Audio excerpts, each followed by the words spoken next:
திரு ஷபீர், இல்லை இந்த தேர்தல் பரப்புரைகளில் ரொம்ப ஸ்ட்ராங்காக ஒரு இடத்துல இருக்கிறோம், 400ங்கிறதுல எங்கேயும் குறைய போகிறதில்ல, நீங்கள் ஏதோ சொல்லிட்டு இருக்கீங்க அப்படிங்கிறார் நாராயணன். எப்படி பார்க்கணும், என்ன நம்பிக்கை அந்த விஷயங்களுக்கு போகிறோம்? அதாவது அப்கி பார் 400 பார் அப்படின்ற கோஷத்தை இப்போ எந்த பிஜேபி தலைவரும் சொல்றது இல்லை.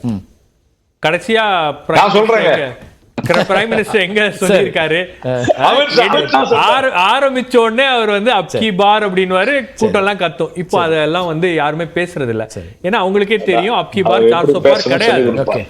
இவங்களுக்கு வரக்கூடிய மெஜாரிட்டி வருமா அப்படின்றது ஒரு மிகப்பெரிய கேள்வியாக இருக்கிறது. அதனாலதான் வந்து அந்த பதற்றம் என்பது தெரிகிறது. நீங்க ஒரு இடத்துல மட்டும் பிரைம் மினிஸ்டர் பேசல. நான் வேணா பட்டியல் கொடுக்குறேன். நாராயண் திருப்பதி சாருக்கு ஒரு வீடியோவே நாங்க போட்டிருக்கோம், அதையும் நான் அவருக்கு அனுப்புறேன். அவர் வந்து கார்கோன் மத்திய பிரதேஷ், பனஸ்வரா ராஜஸ்தான், மொரேனா மத்திய பிரதேஷ், ஷாரன்பூர் உத்தரப்பிரதேஷ், அராரியா பீகார், பெலகாவி கர்நாடகா, சத்தாரா மகாராஷ்டிரா, பூனே, ஜஹீராபாத் தெலுங்கானா, அதுக்கப்புறம் வந்து வெஸ்ட் பெங்கால்ல பேசியிருக்காரு, ஜார்க்கண்ட்ல பேசியிருக்காரு. எல்லா இடங்கள்லயும் வந்து இந்த இந்து முஸ்லீம் பேச்சு, எல்லா இடங்கள்லயும் அந்த முஸ்லீம் ரெஃபரன்ஸ் அப்படின்றத தொகுத்து நாங்க வீடியோவா போட்டிருக்கோம். 15 தடவை 15 இடங்கள்ல 15 தேர்தல் பரப்புரைகள் பிரதமர் பேசுறாரு. என்னன்னா காங்கிரஸ் வந்துச்சுன்னா முஸ்லிம்களுக்கு இதை கொடுத்துருவார்கள், காங்கிரஸ் வந்துச்சுன்னா அவங்களுடைய சொத்தை அபகரிச்சு அவங்க கொடுத்துருவாங்க, ராமர் கோயிலுடைய தீர்ப்பை வந்து மாத்தி அமைச்சிருவாங்க, உச்ச நீதிமன்றம் கொடுத்த தீர்ப்பு ரிவர்ஸ் பண்ணிடுவாங்க அப்படின்னு அந்த ஃபியர் சைக்கோசிஸை கிரியேட் பண்ணிட்டு.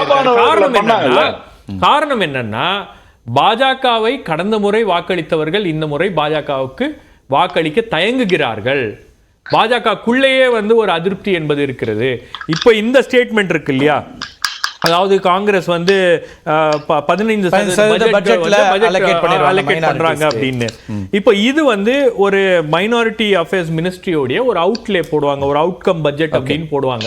அந்த அவுட்கம் பட்ஜெட் உடைய 2016 2017 உடைய டாக்குமெண்ட் இது வந்து வெப்சைட்ல இருக்கு, கவர்மெண்ட் ஆஃப் இந்தியாவுடைய வெப்சைட்ல இருக்கு. அந்த வெப்சைட்லயே வந்து அதுல என்ன சொல்றாங்க அப்படின்னா, இஃப் பாசிபிள் இதை வந்து நம்ம பண்ணணும் அப்படின்னு சொல்றாங்க, ஒரு 15% அலோகேட் பண்ணணும் அப்படின்னு. இது எந்த அடிப்படையில் சொல்றாங்க அப்படின்னா, பிரைம்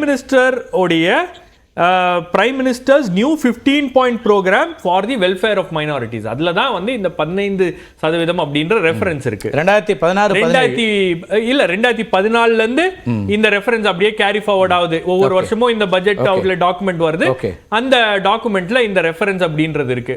இப்போ பாஜக ஆட்சி காலத்துல கூட இந்த ரெஃபரன்ஸ் அப்படின்றது இருக்கு அப்படின்னும் போது இவங்களே தானே சொல்லியிருக்காங்க. அப்ப இதையும் பிரதமர் மாத்தி பேசுகிறார் அப்படின்றதுதான் இதுல இருந்து நாம எடுக்க வேண்டியது. அதாவது அமித்ஷா ஒரு விஷயத்தை பேசினார்னா அமித்ஷாவுடைய ஸ்பீச் உங்களுக்கு புரியல, பிரதமர் பேசினார்னா பிரதமருடைய ஸ்பீச் உங்களுக்கு புரியல, அம்பி பேசுறாரா அல்ல அவர் பேர் என்ன அன்னியன் பேசுறாரா அப்படின்னு தெரியல. ஒரு குழப்பம் என்பது நமக்கே உருவாயிருச்சா என்ன?